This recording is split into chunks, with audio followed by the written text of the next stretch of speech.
en la Moncloa, si hay cambio en el gobierno hacia el lado de la derecha, si se mantiene esa coalición entre el Partido Socialista y en este caso Sumar al frente del Ejecutivo español. El caso es que, entre tanto, la economía se resiente. Alfonso Jesús Torres, director del grado de ADE en UNIE Universidad. ¿Qué tal? Muy buenas tardes. Hola, muy buenas tardes, ¿qué tal? ¿Cómo estás? Bueno, vamos a poner el ojo sobre todo en los autónomos, en ese 18º barómetro de ATA, de la Asociación de Trabajadores Autónomos, en la que hablaba hace apenas unos días de que 3/4 partes de los autónomos, que al fin y al cabo es la mayor parte del tejido empresarial español, está igual o peor en cuanto a economía se refiere que hace ahora un año, cuando al parecer los efectos de la guerra poco a poco se van solventando. Sí, efectivamente, el barómetro de ATA refleja unos datos que no son muy alentadores. Eh, y esto a pesar de que se ha producido un cambio importante que debería ser percibido como positivo por parte de los trabajadores autónomos en el sistema de cuotas, que es efectivo desde el 1 de enero de este año. En cualquier caso, 1 millón de autónomos reconoce estar en problemas o bien porque suben los gastos o bien porque disminuye la facturación. Es decir, la economía se resiente aunque los datos macro vayan salvando los papeles. Sí, la verdad es que, mira, las cifras son aterradoras, ¿no? Refiriéndome a este barómetro que tú planteas, pues nos dicen que el 31% de los autónomos está desconcertado con el nuevo sistema, que pese a tener más de 900.000 asalariados, que es una cifra muy importante, pues hay un número de bajas de autónomos cada año pues que supera el 500.000 de empresas que cierra, que más de la mitad de los autónomos cobra menos del salario mínimo interprofesional, en fin. La verdad es que los autónomos son uno de los sectores más relevantes de la economía porque representan el tejido empresarial, los pequeños empresarios, y hablamos de 3,3 millones de personas en España, y sin embargo no acabamos de encontrar la manera de ayudarles y favorecerles de manera adecuada, ¿no? Esperemos que ahora, con esta campaña electoral que mencionabas antes y que se hacen tantas promesas, pues algunas de las que se hacen se puedan realizar y efectivamente este colectivo salga a flote, ¿no? Claro, el caso es que no sé si existe cierta desafección entre la economía real y una gran parte por autónomos que ve cómo su situación no es positiva o todo lo buena que era hace al menos un año, y por la otra los datos económicos, los macro al menos, que por ejemplo pone sobre la mesa el actual gobierno como fuente para revalidar en la Moncloa, esa por ejemplo recuperación del PIB de la pandemia. No sé si ya podemos ver a las claras una desconexión política-calle. Sí, la hay, no solamente con los autónomos en general, se está produciendo una situación donde la macroeconomía arroja números razonablemente buenos, o al menos no malos, pero al mismo tiempo la microeconomía, o sea, las personas, no acabamos de ver, las personas y las pequeñas empresas, no acabamos de ver que la solución se resuelve, ¿no? Mira, una cifra con respecto a los autónomos que se manejaba también dentro de este barómetro de ATA, decía que los autónomos habían conseguido incrementar su facturación un 8%, pero sus costes habían crecido un 20%. Entonces, claro, por todos los temas derivados de la inflación, de los costes de energía, suministros, etcétera, ¿no? Entonces, esto al final va contra una rentabilidad ya muy debilitada, sobre todo si tenemos cifras como la que yo te indicaba anteriormente, de un porcentaje tan alto de autónomos que estaba recibiendo menos del salario mínimo interprofesional, ¿no?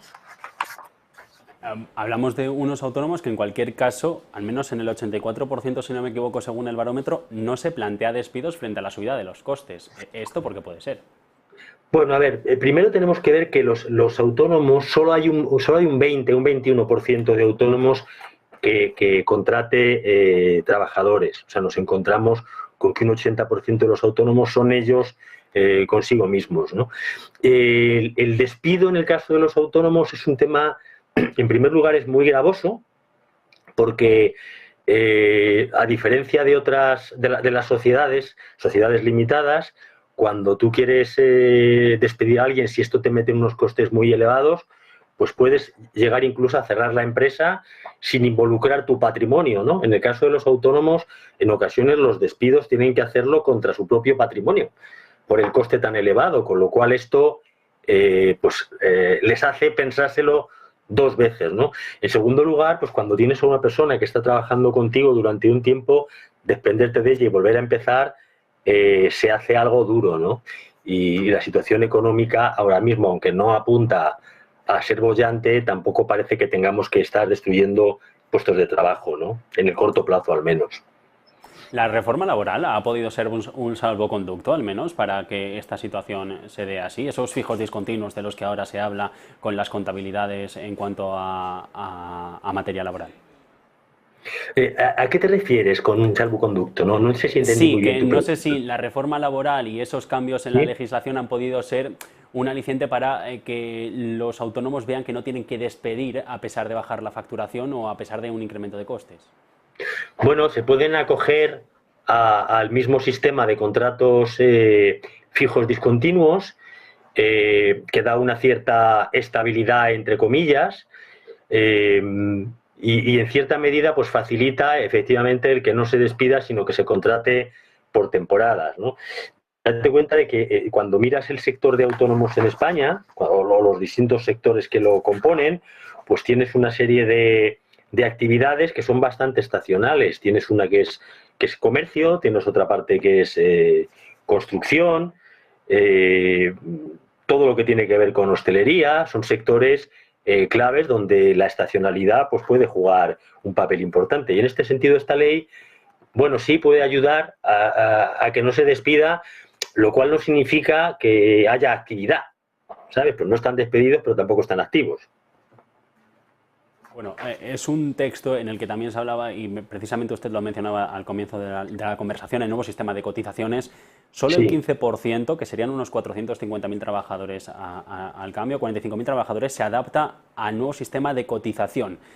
Uh-huh. Sí, ¿Esto qué beneficios puede tener? claro, me has de dejar que explique cómo era y cómo es, o sea, el salto que estamos dando para que nuestros oyentes puedan entender de dónde viene la complejidad, ¿no? Hasta ahora, hasta el 1 de enero del 2023, teníamos un sistema de cotización donde los autónomos elegían la base por la que querían cotizar, y podían elegir una base mínima que en el año 2022 era 960 euros y por eso pagaban 294 euros al mes, o una base máxima que era algo más de 4.000 euros y por esto pagaban 1.266 euros al mes. Y luego había una tarifa plana para los que entraban en primer lugar, ¿no? Y esto se hacía independientemente del nivel de ingresos que tuvieran los autónomos. Esto era una elección del propio autónomo. Consecuencia, pues la mayoría de los autónomos cotizaban por la base mínima, lo cual hace que los derechos que van a tener en el futuro pues sean bajos, tanto derecho de prestaciones de desempleo como derechos de pensiones, etcétera, ¿no? Este sistema además se percibía como injusto porque no tenía nada que ver con los ingresos del trabajador autónomo, no había progresividad como sí existe con los trabajadores por cuenta ajena, ¿no? Entonces, a partir del 1 de enero de este año ha entrado en vigor la nueva ley, el Real Decreto Ley 13-20-2022, que establece un sistema de cotización basado en ingresos reales. Y este es un sistema que se basa en tramos de ingresos. A medida que los trabajadores obtienen más ingresos, van saltando de un tramo a otro y pagan cuotas mayores. Por lo tanto, hay progresividad. ¿Cómo funciona esto? Que es donde viene la complejidad que nos lleva al dato que tú decías. Pues en primer lugar, el autónomo tiene que hacer una estimación de cuántos ingresos netos va a tener y cuáles van a ser sus gastos. Entonces, resta los ingresos menos los gastos y le da el rendimiento neto, los ingresos netos. A partir de ahí se encuentra con que tiene 15 bandas posibles de ingresos. A cada una de esas bandas se le asigna una posible base máxima y una posible base mínima. Y el autónomo, fíjate que la banda más pequeña es para los que ganan menos de 670 euros y la más grande para los que ganan más de 6.000 euros. El autónomo calcula los rendimientos netos, sus ingresos netos, mira en qué banda de ingresos cae, mira cuál es la base máxima o la base mínima que hay ahí y elige la cuota que ha de pagar en cada caso. Y luego hay una tarifa plana de 80 euros durante los primeros 12 meses para el autónomo que entra. Entonces dirás tú, bueno, ¿y de dónde viene la complejidad? Bueno, es que el autónomo tiene que hacer una estimación de cuáles van a ser sus ingresos. Entonces estamos presuponiéndole al autónomo en primer lugar, una cierta formación, en segundo lugar, una disponibilidad temporal. Luego esa estimación tiene que introducirla dentro de un sistema de la Tesorería de la Seguridad Social que se llama Importas. De manera que a partir de esa introducción, que además le sirve como simulación, pues él determina la cantidad, la cuota que va a pagar. Y a partir de ahí va pagando cada mes la cuota que le ha salido de acuerdo con este sistema. Esta cuota además la puede cambiar hasta 6 veces al año, porque puede tener ajustes de, oye, ahora veo que voy a ganar más, ahora mi estimación veo que voy a ganar menos, y después, al año siguiente, al hacer la declaración de impuestos, tiene que regularizar las cuotas que ha pagado durante el año anterior. Como verás, esto, quiero decir, contado así ya no es fácil. Ahora, hacerlo puesto en la piel de autónomos, donde, como te decía, el 80% trabajan ellos consigo mismo, son negocios donde no necesariamente tienen mucho tiempo ni mucha formación económica, y bueno, pues la verdad es que se complica y hay una sensación de que, siendo un sistema bueno, porque así lo juzgan, en el sentido de que es verdad que todo autónomo que gana menos de 1.700 euros va a pagar menos impuestos, menos cuotas de las que pagaba antes, y los que ganan más de 1.700 euros van a pagar algo más. Sin embargo, se hace algo complicado. Entonces, formación a los autónomos es fundamental hasta que consigamos que este sistema, que no es sencillo, pues, y que sustituya al anterior, pues funcione de manera correcta. En cualquier caso también, y esto puede ser también otra de las derivadas, siempre que pensamos en un autónomo pensamos en un pequeño comercio, en un bar, en un restaurante, en la hostelería, pero también, por ejemplo, están los profesionales autónomos, los freelance, que tienen un trabajo de asalariado y luego complementan parte de su sueldo mensual siendo autónomos. Para ¿este tipo de figuras profesionales también tiene efectos sobre lo que es la radiografía de los autónomos nacional? ¿O ciertamente cuando hablamos de estos datos hablamos de estas pequeñas empresas con 1 o 2 trabajadores? Bueno, estos datos son generales. Es verdad que hay un perfil de autónomo hoy en día, si quieres, algo más sofisticado, con más formación, ¿no? Claro, efectivamente, como bien decías, pues está el sector de la construcción, del comercio, de la agricultura o de la hostelería, que son más de la mitad de los autónomos, pero luego también hay lo que llamamos actividades técnicas y científicas, que representan casi al 10% de los autónomos. Hay personas que están dentro de ese sector y que hacen páginas web, que gestionan redes sociales, que son traductores, periodistas, abogados, contables, en fin, gente con un nivel de formación mucho mayor, ¿no? Y además, también hay un 6% de los autónomos tienen lo que se llama pluriactividad, que es exactamente lo que tú has mencionado, que trabajan en empresas y al mismo tiempo ejercen como autónomos, ¿no? Aquí la situación es mejor, en el sentido de que la formación les permite con mayor probabilidad entender este sistema y ajustarse más a lo que se le demanda, ¿no?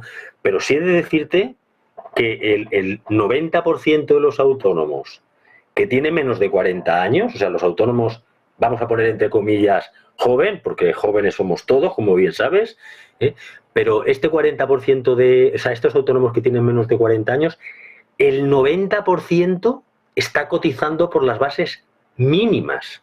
O sea, está cotizando como personas con unas rentas por debajo de 700 euros, ¿no? Con lo cual pues te da la idea de que tampoco estos sectores están teniendo unos ingresos muy bollantes, ¿no? Radiografía de una parte del mercado laboral español. Alfonso Jesús Torres, director del grado de Administración y Dirección de Empresas en UNIE Universidad. Muchas gracias por haber atendido a la llamada de Negocios Televisión. Buena tarde. Muchas gracias a ti, es un placer estar con vosotros. Hasta siempre. Bueno, y entre tanto,